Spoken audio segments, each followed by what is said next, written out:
जियान हाथ पीछे करके पार्क के पास घूम रहा था, बस गपशप देख रहा था। तभी उसने हारू और यासु को बात करते हुए देखा। जियान ने थोड़ी सी अजीब मुस्कान दी, पास आकर धीरे से बोला, खाना खा लिया क्या? सुंदर दोस्तों। दोनों दोस्त तुरंत डर गए, जल्दी से अपनी बात और हाथ में रखा केक जियान को दे दिया और भाग गए। जियान बात जेब में डालकर चलते चलते केक खाने लगा। खुले मैदान के पास नोबिता, सुनेओ, शिजुका और डोरेमोन किसी के जन्मदिन की बात कर रहे थे। जब सब बात कर रहे थे कि कोई आइडल आएगा या नहीं, जियान सोचने लगा अब उसका मौका आएगा। पर तभी सुनेओ बोला कि नाना आएगी। जियान बहुत गुस्सा हो गया और उनकी तरफ चल पड़ा। थोड़े कदम ही चला था कि सुनेओ ने नाना की फोटो दिखाई और बोला कि अगले हफ्ते फैंस के लिए प्रतियोगिता होगी। जियान कुछ समझ नहीं पाया, जबकि सुनेओ फोटो दिखाता रहा और सब लोग हैरान होते रहे। अब सुनेओ प्रतियोगिता की तैयारी के लिए घर जा रहा था। यह सुनकर जियान के दिमाग में एक विचार आया। उसने डोरेमोन को प्रतियोगिता का प्लान दिया, जिसमें आइडल के साथ अपनी फोटो जोड़नी थी और आइडल वह खुद था। नोबिता ने धीरे से कहा, यह तो सिर्फ मुश्किल ही लाएगा। जैसे ही नोबिता ने जियान की खतरनाक मुस्कान देखी, वह तुरंत बदल गया और प्यार से पूछा कि जियान यह प्रतियोगिता क्यों करना चाहता है। जियान ने जवाब नहीं दिया, बस पूछा, आज कौन सा दिन है? नोबिता और डोरेमोन पूरी सोच लगाकर सोचने लगे। अरे भाई, मुश्किल है। कैलेंडर देखकर पता चला कि रविवार 15 तारीख है। जियान खुश नहीं हुआ। सब सोच रहे थे कि कोई खास दिन होगा, पर जियान ने कागज डोरेमोन के मुंह पर लगाकर बोला, दिन महत्वपूर्ण नहीं है, काम करो। डोरेमोन थोड़ा परेशान था, पर फिर भी गैजेट निकाल लिया। डोरेमोन ने कहा कि जियान अलग अलग पोज बनाए। बटन दबाते ही बहुत सारी तस्वीरें निकल आईं। जियान खुश नहीं हुआ, बोला, बहुत सामान्य है। मजबूरी में डोरेमोन ने जादुई लिपस्टिक से फोटो पर किस का निशान लगा दिया। तुरंत फोटो बोलने लगी। अब जियान खुश हो गया, डोरेमोन गिर गया और जियान नोबिता और डोरेमोन को काम करने का आदेश देकर चला गया। नोबिता ने सांस ली और सोचा यह रविवार बहुत मुश्किल होगा। मशीन से जियान की बहुत सारी तस्वीरें निकल आईं। डोरेमोन डर गया, ज्यादा प्रिंट हो गया था। दृश्य बदलता है। शिजुका दरवाजा खोलती है और जियान की तस्वीरें देखकर चौंक जाती है। नोबिता और डोरेमोन मजबूरी में मुस्कुराते हैं और कहते हैं, शिजुका एक फोटो पसंद कर लो। शिजुका आंख बंद करके एक फोटो उठा लेती है। जैसे ही फोटो निकलती है, जियान की आवाज आती है और शिजुका डर जाती है। नोबिता और डोरेमोन अलविदा कहकर अगले घर चले जाते हैं। हारुओ दरवाजे के पर्दे के पीछे था। उन दोनों को देखकर तुरंत पर्दा बंद कर देता है। नोबिता के पास और कोई रास्ता नहीं था, उसने फोटो दरवाजे के सामने रख दी। हारुओ बाहर आता है और तभी जियान की आवाज सुनकर डर जाता है। आवाज जियान की फोटो से आ रही थी। सुनेओ नाना के साथ फोटो खिंचवा रहा था। तभी नोबिता ने जियान की फोटो उसमें जोड़ दी। सुनेओ गुस्सा हुआ और मना किया,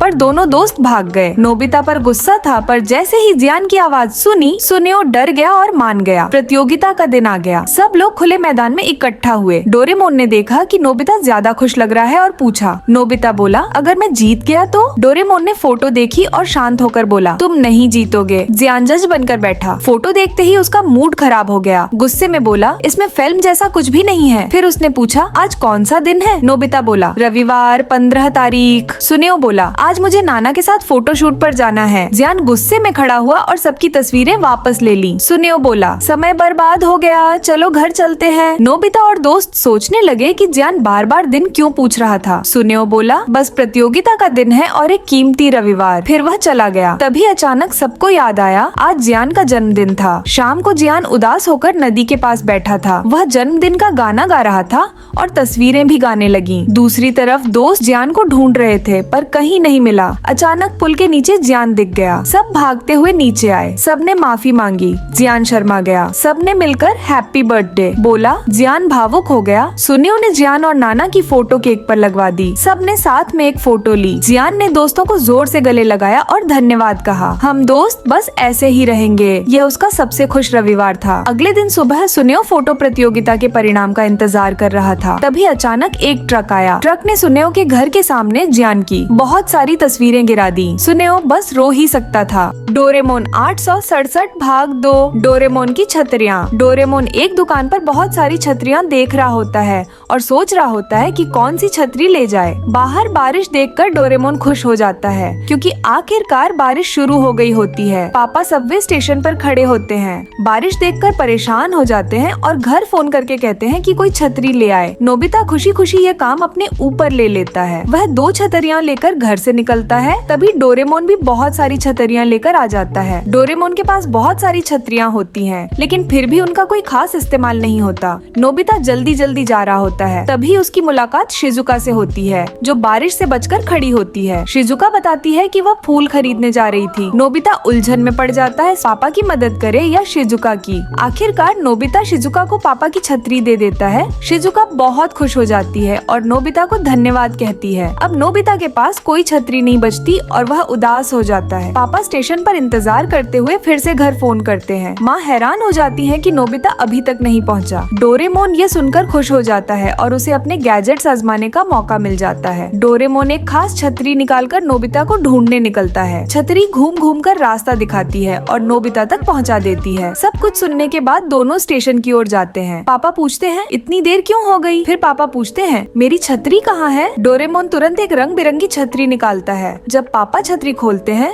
तो उसमें से प्लास्टिक की रिबन गिरने लगती है। पापा सबका ध्यान आकर्षित कर लेते हैं। लोग कहते हैं कि छतरी बहुत सुंदर है। डोरेमोन बताता है कि यह छतरी ग्रेजुएशन के लिए होती है। पापा को यह छतरी पसंद नहीं आती तो डोरेमोन दूसरी छतरी देता है। इस छतरी से संगीत बजने लगता है। पापा शर्मिंदा हो जाते हैं जब पापा एक ऐसी छतरी देखते हैं जो रोते हुए बच्चे को चुप करा देती है, तो वे उसे दे देते हैं। अब घर कैसे जाए? डोरेमोन एक और छतरी निकालता है। बारिश पड़ते ही छतरी से खुशी के फूल उगाते हैं। पापा और नोबिता इस छतरी की तारीफ करते रहते हैं। आगे शिजुका उदास खड़ी होती है। फूलों की दुकान बंद हो चुकी होती है। फूलों वाली छतरी शिजुका को उपहार में दे दी जाती है। जैसे ही फूल खत्म हो जाते हैं छतरी पूरी तरह बेकार हो जाती है। डोरेमोन के होते हुए कोई समस्या नहीं होती। नोबिता पापा को एक बहुत भारी छतरी देता है। यह छतरी व्यायाम के लिए होती है। पापा उसे उठाने की कोशिश करते हैं और गिर जाते हैं। डोरेमोन और नोबिता मुश्किल से पापा को बचाते हैं। डोरेमोन बताता है कि यह सेहत के लिए है। पापा मना कर देते हैं। डोरेमोन एक के बाद एक अजीब अजीब छतरियाँ निकालता है। एक छतरी पापा को हवा में उड़ा देती है। नोबिता घबरा जाता है लेकिन डोरेमोन शांत रहता है।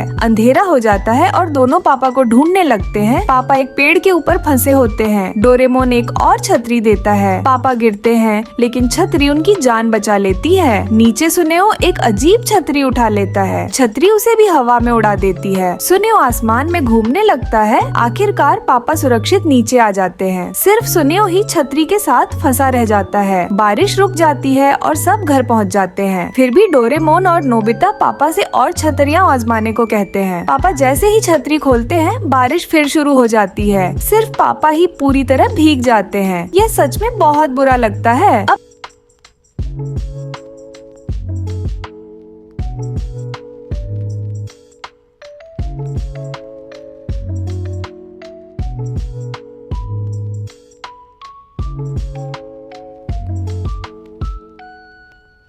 のパワーを